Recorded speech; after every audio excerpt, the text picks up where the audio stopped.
started. Before we get started here, I would like to introduce Rob Rose.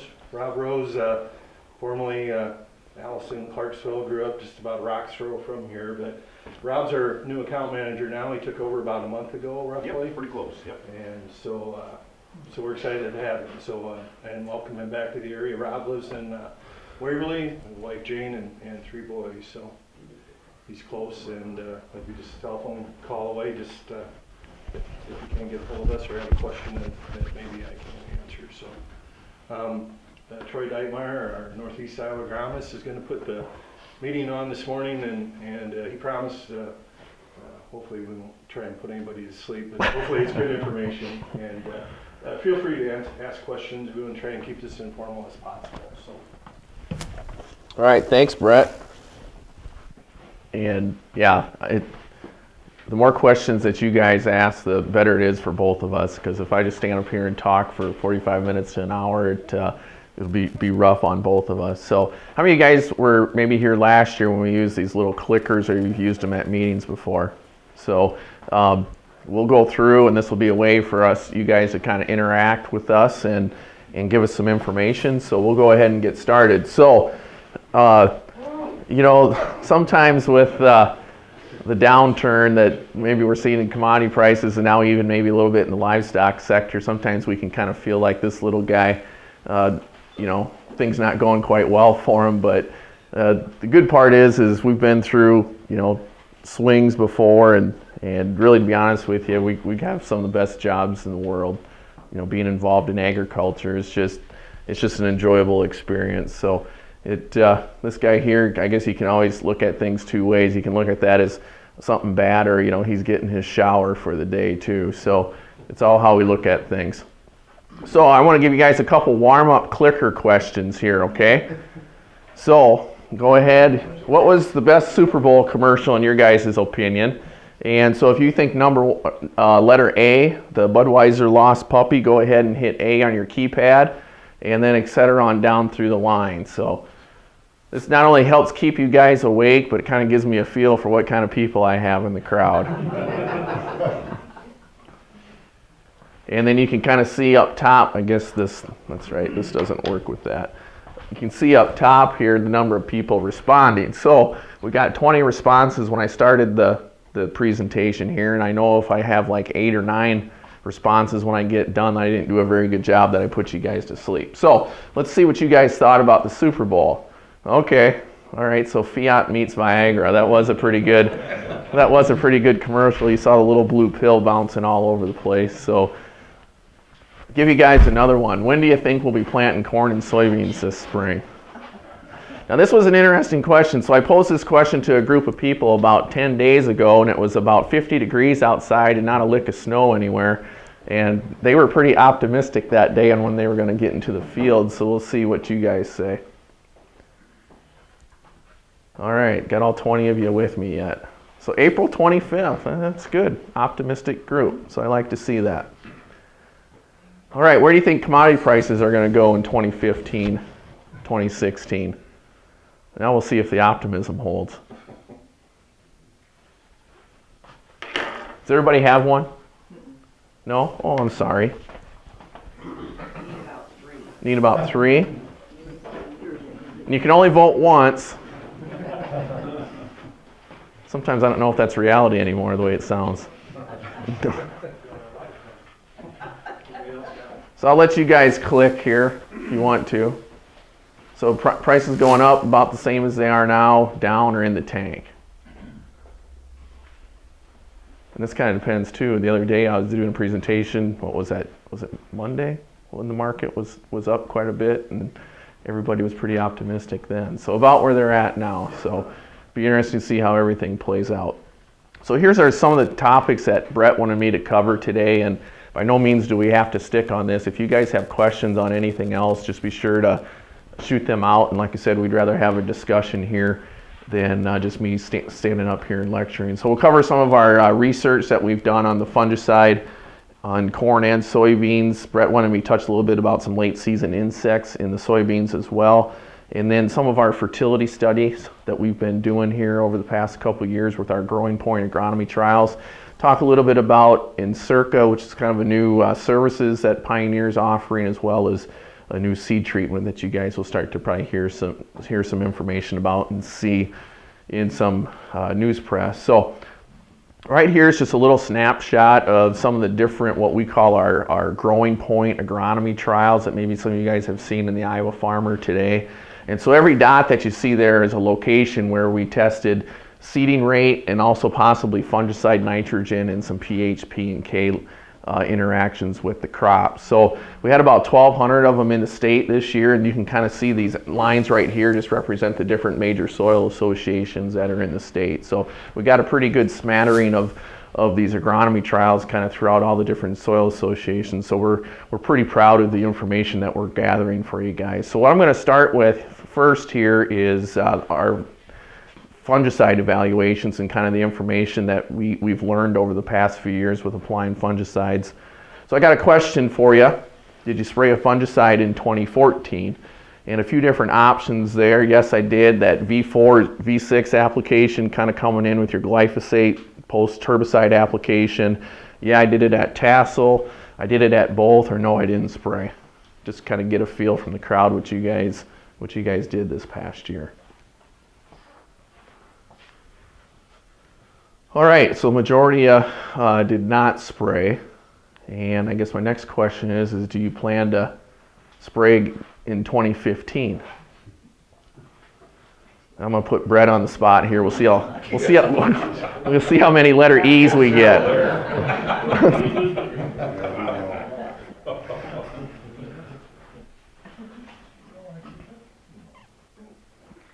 All right, I'm up to 24.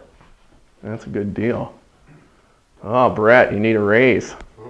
21%. So it looks like most of you guys are still not planning on doing a fungicide this year. And there are a couple things that we learned this past year that maybe if the situation changes come about the middle of July, we think it's too late for a fungicide application.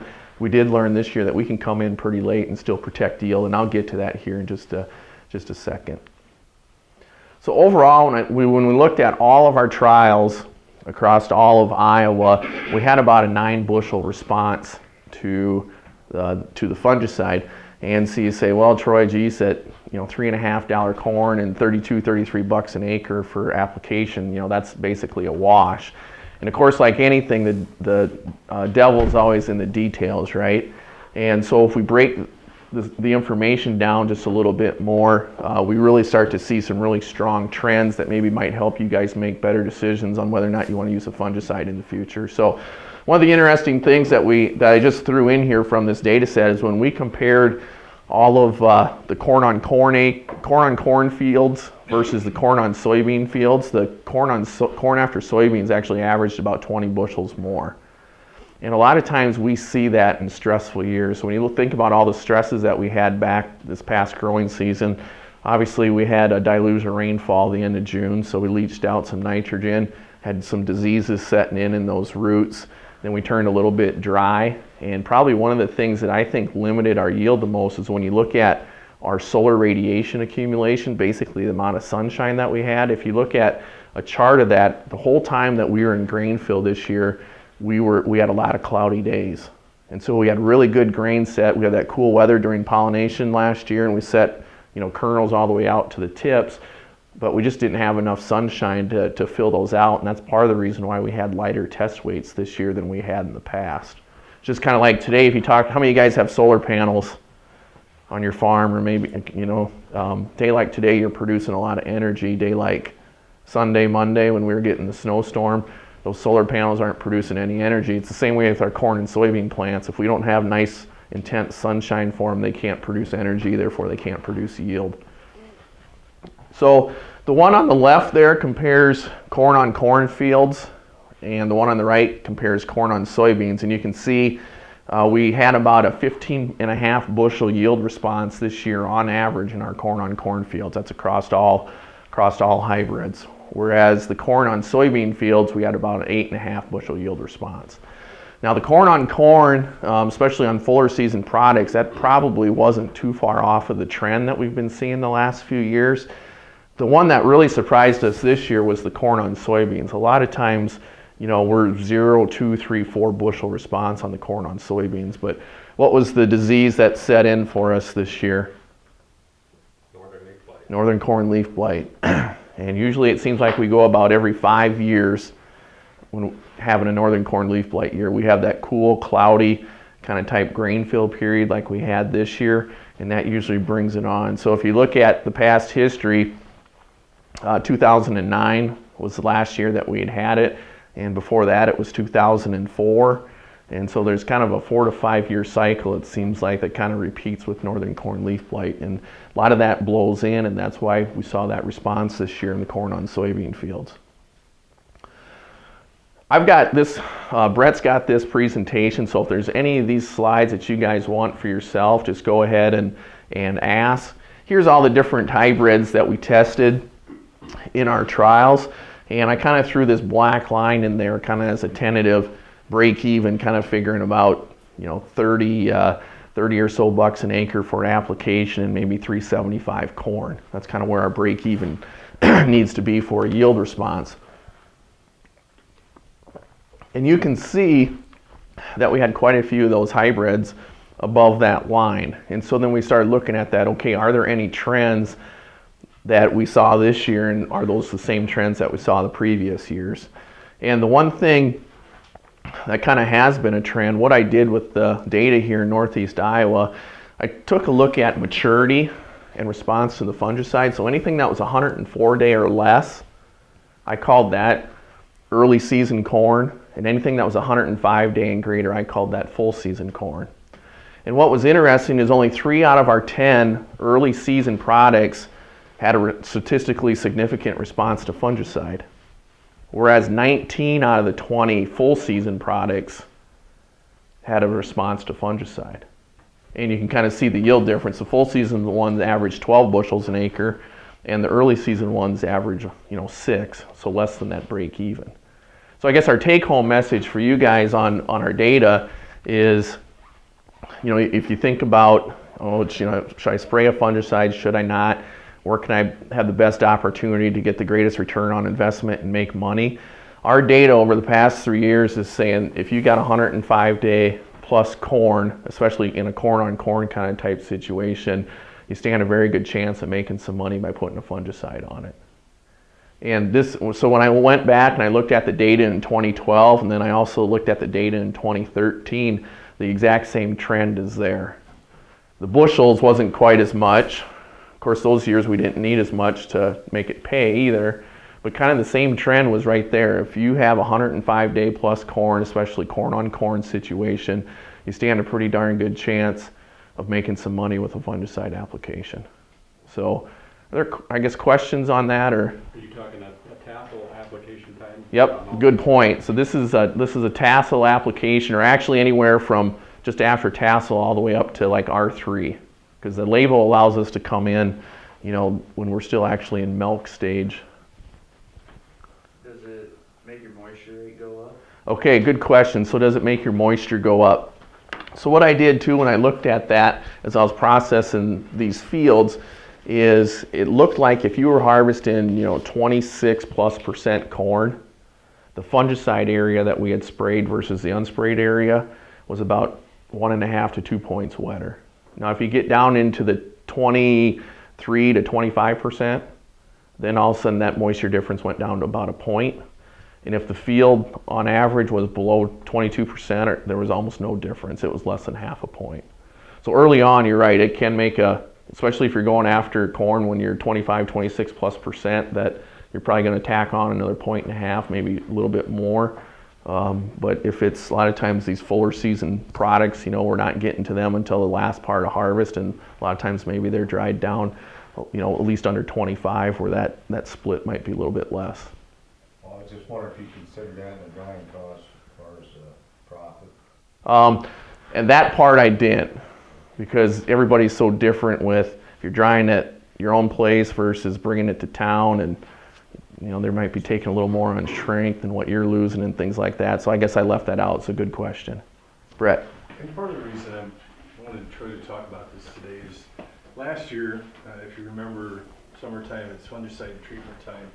A lot of the no decisions why guys that put fungicide on was because of revenue insurance Mhm. or crop insurance. You know, why should I put money towards it? Well, now, I guess, one of the things this year, we're not gonna have that opportunity, so we just wanted to make sure that, keep that in the back of your mind, what, the work that we're doing and the responses that we're getting is, you know, we're not gonna have that opportunity again this year with revenue insurance, so. Yeah, it might be kind of a little bit different ball game. A different ballgame, Yeah. so.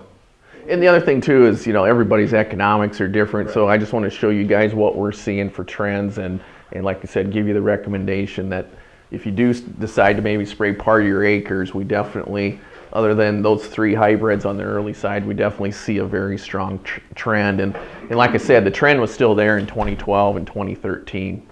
And so you take 2012, 2013, 2014, 3 completely different growing seasons, and the trend is the same. I guess that's when you're doing research in agronomy and you see that, that's a pretty powerful statement there. So the other thing that I just want to point out too, and I guess I got this coming up, getting back to your question back here. So we did have some places where we did the early application. We did an early application plus, you know, shortly after tassel, and then just the tassel. And you guys can see right here, it comes out pretty much every year that the best time to put a fungicide on is, you know, shortly after tassel to that R3 time frame. Rarely do we see this early application pay for itself.